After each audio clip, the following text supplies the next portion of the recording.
Hello बच्चों, let's see the question. And question says that select the examples of complex permanent tissue, simple permanent tissue, connective tissue, muscular tissue and nervous tissue. यानी ये एक group बनाया हुआ है। इसमें नीचे दिए गए कुछ एग्जाम्पल दिए गए हैं, यहाँ से सेलेक्ट करना है कि कौन इसमें से कॉम्प्लेक्स परमानेंट टिश्यू है, कौन सिंपल है, कौन मस्कुलर टिश्यू है। तो ये ब्लड है, फ्लोएम है, मसल्स है, बोन्स है, स्क्लेनकाइमा है, न्यूरॉन है, कार्टिलेज है, क्लोरेनकाइमा है, ये सारा चीज़ है।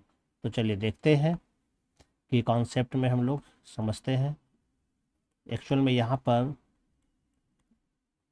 एक तरफ टिश्यू के टाइप दिए गए हैं, दूसरे तरफ उससे रिलेटेड एग्जाम्पल्स दिए गए हैं। तो हमें आइडेंटिफाई करना है कि कौन सा होगा। जैसे कि फर्स्ट में ए में कह रहा है कि ये कॉम्प्लेक्स परमानेंट टिश्यू इसमें से कौन है, कॉम्प्लेक्स परमानेंट टिश्यू। तो कौन होते कॉम्प्लेक्स परमानेंट टिश्यू? कॉम्प्लेक्स का मतलब होता है जिसके पास की टू और मोर कंपोनेंट होगा, टू और मोर कंपोनेंट होगा, और ये प्लांट टिश्यू होता है ना। तो इसका एग्जाम्पल अगर हम देखेंगे तो मेनली दो ही होता है, एक जाइलम होता है और एक फ्लोएम होता है ना, कॉम्प्लेक्स परमानेंट टिश्यू में। तो यहाँ पर देखिए लिस्ट में एक फ्लोएम यहाँ दिया गया। फ्लोएम यहाँ पर जो है ये राइट आंसर होगा। फ्लोएम जो है ये कॉम्प्लेक्स परमानेंट टिश्यू है। इसके अलावे जाइलम भी होता है ना। सेकेंड अगर लेके चले बी नंबर में, यहाँ पर है सिंपल परमानेंट टिश्यू। तो यह भी एक प्रकार का प्लांट टिश्यू है, सिंपल परमानेंट टिश्यू। यह सिर्फ वन टाइप ऑफ सेल का बना होता है। इसमें सारा सेल बिल्कुल एक जैसा होता है और ये तीन प्रकार के होते हैं।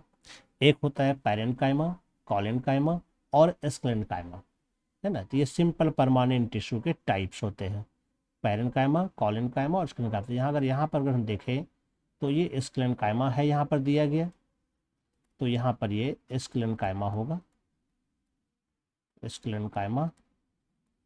और उसके बाद न्यूरॉन नहीं होगा, कार्टिलेज नहीं होगा, क्लोरेनकाइमा भी हो जाएगा, है ना। ये पैरेन्काइमा का ही टाइप होता है, क्लोरेनकाइमा, जिसमें कि फोटोसिंथेसिस होता है। It is the type of parenchyma. Clear है। नेक्स्ट लेके चलते हैं सी में। यहाँ पर कह रहा है कनेक्टिव टिश्यू।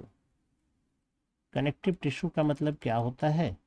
जो कनेक्ट करता है, बॉडी के एक पार्ट को दूसरे पार्ट से कनेक्ट करता है। Connect the one part. तो ये पार्ट में कोई टिश्यू भी हो सकता है। One part two the other part of body, जैसे कि बोन है, लिम्फ है, ब्लड है, कार्टिलेज है, टेंडोन है, लिगामेंट है, एरियोलर टिश्यू है, एडिपोज टिश्यू है। तो यहाँ पर अगर हम लेके चलेंगे जैसे कि ये ब्लड है, तो ब्लड यहाँ पर कनेक्टिव टिश्यू होता है। मसल्स नहीं, ये बोन्स है, तो बोन्स का यहाँ पर स्पेलिंग गलत है, ये बोन्स BONES ये है। न्यूरॉन नहीं है, कार्टिलेज फिर जो है कनेक्टिव टिश्यू है, तो ये हो जाएगा कार्टिलेज भी, बाकी नहीं है। इसके बाद डी में लेकर के चलते हैं। डी में है यहाँ पर मस्कुलर टिश्यू। तो मस्कुलर टिश्यू का मतलब क्या हो गया? ये एनिमल टिश्यू होता है मस्कुलर टिश्यू, जो कि बॉडी का मसल्स बनाता है, फॉर्म्स मसल्स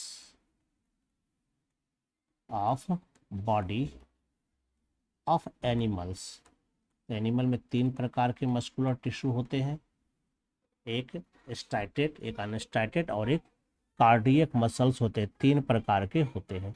तो यहाँ पर अगर हम देखेंगे कौन सा मसल्स है, ब्लड है, फ्लोएम है, मसल्स है, एक मात्र सिर्फ मसल्स के नाम से दिए गए। तो यहाँ पर ये हमारा मसल्स ही एग्जाम्पल हो जाएगा, है ना, जिसमें कि स्ट्राइटेड मसल्स भी आता है, अनस्ट्राइटेड भी आता है, और इसके अलावा एक कार्डियक भी आता है। फिर इसी तरह से 5वें में दिया गया है यहाँ पर ए नंबर में नर्वस टिश्यू, यहाँ देख सकते हैं 5 में नर्वस टिश्यू है। तो नर्वस टिश्यू का मतलब जो कि बॉडी का ब्रेन बनाता हो, स्पाइनल कोड बनाता हो, सेंस ऑर्गन बनाता हो, वो सब, यानी कि इसका जो यूनिट होता है यह न्यूरॉन होता है। तो इसमें अगर चले तो ब्लड नहीं है, फ्लोएम भी नहीं है, मसल्स भी नहीं है, बोन्स भी नहीं है, स्कैमा भी नहीं है, तो यहाँ एकमात्र न्यूरॉन दिया गया है। तो इसका आंसर यहाँ पर न्यूरॉन ही होगा ऑप्शन में से, कार्टिलेज नहीं है, क्रोनिका। इस तरह से लगभग सबका सिलेक्शन हो जाता है। I hope you understand it well and best of luck. Thank you.